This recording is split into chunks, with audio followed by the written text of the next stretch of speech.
So, after day 3 of the first test between England and South Africa at Lords, it's time once again to ask George.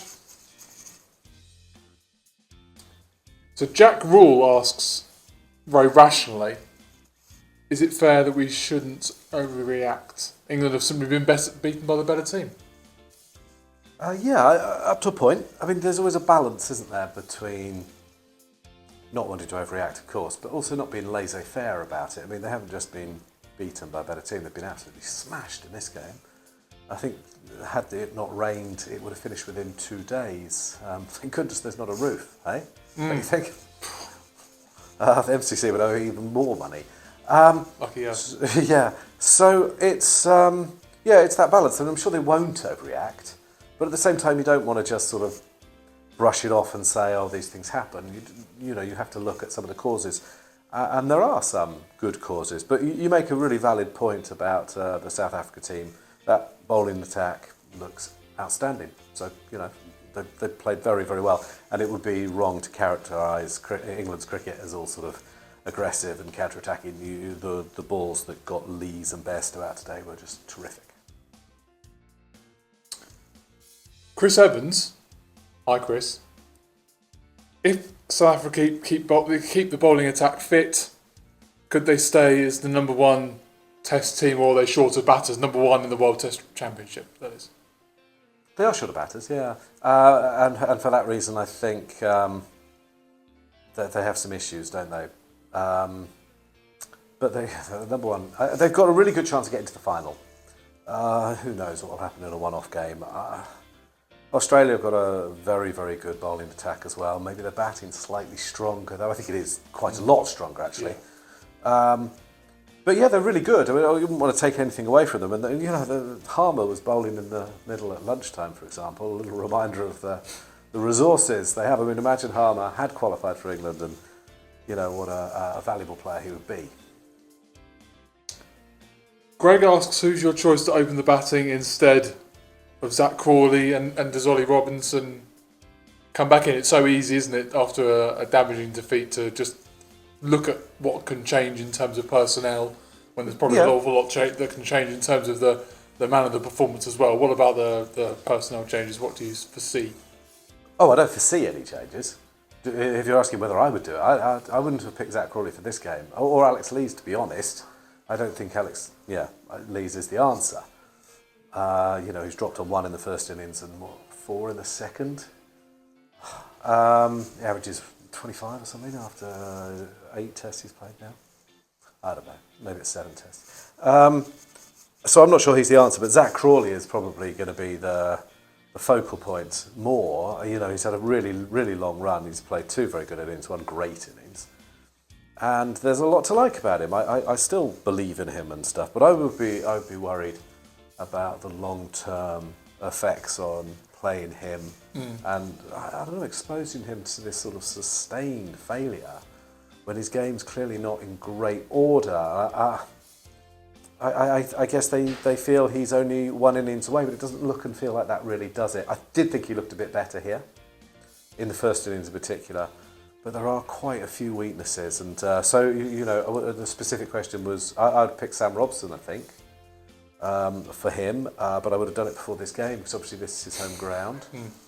I don't foresee them making any changes. Ollie Robinson could come back in, to be fair. I thought Potts had he had a poor game, really, didn't he? But he's been terrific, and he just looked a bit short of a run out, looked a bit, as did Stuart Broad. So they haven't had that much bowling. So I think the original idea was to bring in Ollie Robinson, and that's still fine. I think he's a terrific bowler. They tell me he's a bit fitter than he was, which is obviously really helpful. I'm not sure he's changing the fundamentals. He's still not number 8, which is a factor, maybe not the key factor, and he's still not quick. England are quite good at producing, those fast medium seamers, and he is another one. Not sure that would have changed the result of this game. Might have done, because obviously he might not have been asked to bowl short in the same way that Potts was for a bit. But the top order batting is a real concern. It was always going to come back and bite. They've really given Crawley a red hot go at that spell as opener, and I would like to think that he could come back having had a spell out of the side. I worry about him a bit, but I don't think they'll change it. And if he gets 100 in Manchester on a flat wicket, because it probably will be flat, maybe they'll look like visionaries. And they would have given him, of course, enough opportunity to do that, which is kind of what they're rolling the dice on. It eventually coming good, aren't they? Yeah, they are. But I mean, you do have to do that. You know, years ago, I'd have done something similar with Ramprakash and Hick, and I do think that maybe he hasn't got that ceiling, but I do think he's potentially a very, very good player. I really do. I think his ceiling's much higher than Alex Lee's. To be honest, maybe I'm wrong. But I'm not sure that, as I say, who knows what's going on inside his head. But of the cricketers I've known quite well who have gone through those sorts of phases, it hasn't done them masses of good. And he might be as well to have 2 weeks on the beach as 2 weeks in the England squad. Dave Studland asks, wasn't this the sort of performance inevitable? I guess perhaps given the way England played, do England need to find the right balance? Yeah, of course they do. And yes, it was. It's an amazing thing to say, though, isn't it? If a 2-day innings defeat, or basically 2-day, was inevitable, what the hell are you doing? But the key difference is here that the pitch did a bit, and it favoured the bowlers a bit. You see, I don't. The South Africa attack is excellent, but the other attacks are really good too. Bumrah, wow. And you'd have to say Bolt and Southey. Southey got tired, but he's got a record, hasn't he? New Zealand had some fitness problems, didn't they, in each game? Jameson, de Grandhomme, Williamson as well. So they had some. They weren't at their best. But the main thing was, I think, that there were flat wickets and flat balls, and England were able to capitalise. It's too simplistic to just say their approach is reckless. Because, as I said, Bairstow and Lee's got real good balls. But the point you make is still valid. The first innings, when the ball was doing loads on the first day, they needed to knuckle down and get through, just survive sessions. And they didn't do that. And there were some loose shots, or quite a lot of loose shots. So I think you're right, and I think it will happen more and more. But, we were all delighted by the entertainment they offered us earlier in the summer, and maybe we have to understand that this is the start of a bit of a journey for this side, and they're going to, you would hope, get a bit more sophisticated about the way they play it. Alex asks, is it a real surprise that our players, England players, look rusty when there's been such a gap in cricket for a couple of weeks? You talk about Zach Crawley potentially going back and playing. Well, he did go and play for Kent. Cricket, of course, he would go into the Royal London Cup, or what left of the Royal London Cup. If he did now, yeah, have to wait a bit for the champion. Probably goes. It goes to the 100, of course, with London Spirit. Yeah, that's true. But I mean, I think he, as I say, I'm not sure that he needs more cricket. 'Cause it's not like he hasn't had a bit. He went back to the championship. I mean, it's a few weeks since he played. Still, look, I don't think anyone would pretend the schedule was ideal. Do they? Does anyone think it's good? I mean, that's the whole reason Andrew Strauss is doing his review, and that's one of the reasons that I would just be a little bit nervous about the people who are saying no, no, no before we hear what all the proposals are, because the status quo isn't good. The status quo isn't working. So I'm sort of open-minded at this stage. I mean, I'm open-minded-ish at this stage. I suspect they'll want to cut the number of championship games, but I do at least think it's worth hearing them out. But, it's obviously good that the county memberships are mobilising because, they should have a voice, and they must have a voice. So the county schedule isn't very good, and I think Stokes, Anderson, Broad probably haven't played for 5 weeks, and I thought there were times when it showed. Stokes has just said he thought it wasn't ideal. He was falling over himself, not to make excuses, but he did say, the schedule wasn't ideal, and even those who might have played a bit of cricket or been playing white ball cricket, they might have changed formats. It's not great. Ideally you'd have wanted a game a week or so ago, wouldn't you? A red ball game, that is. But then you look at South Africa's schedule. I think Dean Elgar hadn't played a first-class game coming into this test since April. And, he did all right, didn't he? So what's the difference? We can't just blame one thing.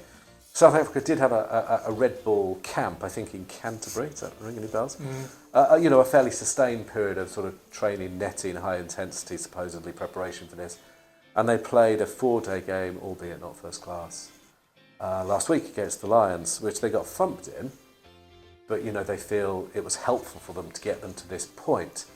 So it's a combination of things. I don't think you could just blame one thing, and you don't just want to say England were bad. You've got to acknowledge that South Africa were good.